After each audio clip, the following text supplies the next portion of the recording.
Hi everyone, welcome to the next short attention span webinar. Kelly, we're going on a road trip today, kid. We're going digital. I'm ready. All right, now listen. You've got the checklist, right? Yep. All right, and we'll pack everything up. Let's talk one at a time about the things that we need to put together before we take the plunge. Very, very important. So this is our to-do list. So Kelly, number one, consider the company. What does that mean? Well, again, we want to think about everything to do with our company, what its goals are, what its reputation is within the community, and how we're perceived by our customers and our prospects. And so we want to, again, just give that a lot of thought before we decide, are we completely changing the scope of what we offer, or are we going to, really more pitch this as an enhancement, something else that we offer because we're trying, because we're staying current and we want to continue to serve our customers in the best way we possibly can. And most importantly, can we handle the digital files? Do we have the expertise? Do we have the knowledge? Do we have the people to handle this kind of a transition? And I think it would also be of value to ask, what percentage of the files that are coming in are digital? Mm-hmm. Right now, what percentage? Because really, you go digital not because your competition has gone digital, not because there is a digital equipment sales rep with a deal you can't pass up who tells you need to go digital, not because some trade journal told you to go digital. You go digital when your customers say that you need to go digital. Mm-hmm. So you need to know what to look for. Now, you mentioned reputation. That's interesting. That, of course, is who you think you are. Now, we want to talk to the customers. Right? Who do they think we are? And this is important because of the first line there. You need to have digital business from within. So you need to go and talk to your existing customers and say, where's the work that belongs on this digital equipment? Not, can I take work off press A and bring it over to press B? Because that's a zero-sum gain. You're adding expenses, but you're not adding revenue. So move it over to digital when you can increase profits, certainly. But you want to know from that client, exactly where do you think digital fits?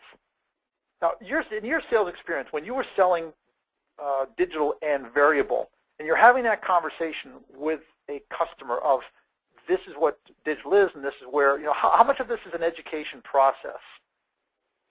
Well, it's probably less so today than it was 10 years ago, but there's certainly still a fair amount of being able to articulate what it is and what the applications are and what it has the potential to do for the customers.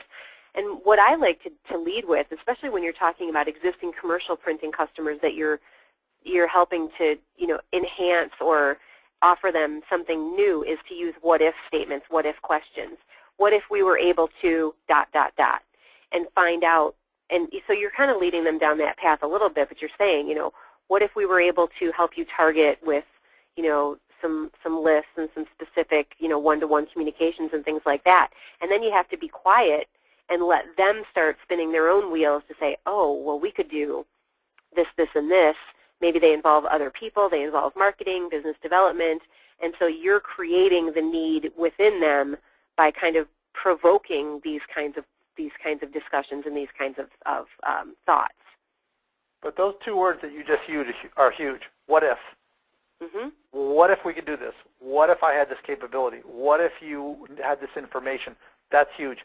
You do the free things first, the cheap things second, and then you spend the money. Yep. And it's free to talk to the customer. Absolutely free. It's cheap to go to, relatively cheap, to go to a trade show, to go to a users group meeting, to go to PODI, to go to D-Scoop, to go and talk to others. And that's important as well. Next, you want a digital assault team. Now, Kelly, this is my idea of a digital assault team, and you were a part of this, so you can tell me if I'm right or wrong, if I'm missing someone. Number one, I think you want to have a technically competent sales rep. Number two, you want to have someone that's going to work with the customer and help with the digital files. And number three, I want a technically competent CSR. To a lesser degree, but as long as they can talk the talk. Yep. That's what makes up my digital assault team. Is there somebody I'm missing? No, you're not, and it's very important to remember that those very well could all be existing within your current workforce. It's not necessarily the case that you have to go out and hire a lot of expensive titles to accomplish this, because the salespeople, again, if you've got smart, willing salespeople, that's a given. Your CSRs, again, if they're bright and they're open, they can become the experts. And so the real question is more of the from the mechanical side of things is the digital desktop operator who also is really good customer facing, and that's really the extent of it until you start getting into anything way more complicated that involves storefronts or programming and things like that. You absolutely can do this with, or you should be able to do it with existing personnel. Okay. All right. Moving on. Have a marketing plan. Very important. We typically don't have one at all, but boy, it sure is a good idea to have this conversation. Okay, so the equipment is going to arrive. They're going to bolt it into the floor. Then what are we going to do? And I think this is one of the big pushbacks on the vendors themselves, because this is what they should be providing. And they have this information. All the major digital equipment vendors out there have help. And when I speak to them, and I've known a lot of them for a long time, they say to me, Bill, our biggest problem is that people don't come to us looking, customers don't come to us looking for this help, this information. And now here we are, years, almost 20 years now into digital print, and we've got an opportunity to learn from the mistakes of others and the successes of others, put that marketing plan together. Kelly, what do we want in our plan? We want to know who we want to talk to, who's our best target market, what else? Right. How are we going to get the word out to them? How are we going to market our own channels? What multiple channels are we going to use to get this story told and get it out there? Are we going to have an open house? Are we going to, any number of events that can happen? Should we host lunch and learns at our facility to really introduce this product to the marketplace? And I think that again, it's a head scratcher for why more people don't hold hands with their vendors to get this stuff done. And I think it must stem from the unwillingness or the inability to ask for help. Like, people don't want to raise their hand and say, "Excuse me, can you help me?" And I don't know if that's ego-driven or what it is, but you're absolutely right. All of the major equipment vendors would fall over backwards to help you to make that launch successful, including attending open houses, helping you throw the open houses, giving you digital files of self-promotional marketing materials to producing some of that stuff for you in the showroom. I mean, there are just so many things they're willing to do, but you have to say, what can you do to help me? In fact, that should be the question. What is your company prepared to do to help us launch this and make it successful? Well, after all, it's in their best interest, right? Yeah, because they want to get the clicks. Yeah. Yeah, and they want to get the next piece of equipment too. Mm-hmm. So, and this one's kind of interesting, because the digital selling cycle is so long, and I believe it's 6 to 12 months. It's in your best interest to start selling digital well before the equipment arrives. What's the worst case scenario, Kelly? You get a job and you can't produce it. Gee, do you think there's somebody else out there that can do the job for you? Most definitely. Yeah, you want to partner with somebody, be able to farm it out to them.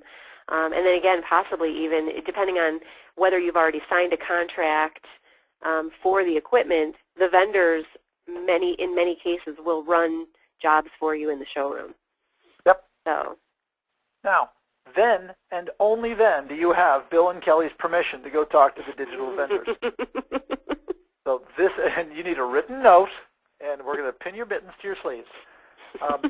And then you can go and accept appointments, and then you can talk. But this is absolutely the process that you ought to follow. There's a lot of thought that goes into it. Again, free things first, cheap things second, and then you spend the money. And I think you will find that by following those 5 steps, your chances of success in digital and variable will increase dramatically. All right. Kelly, another good one. Well done. Thanks, Bill. You too. And we will talk to you all in the next short attention span webinar.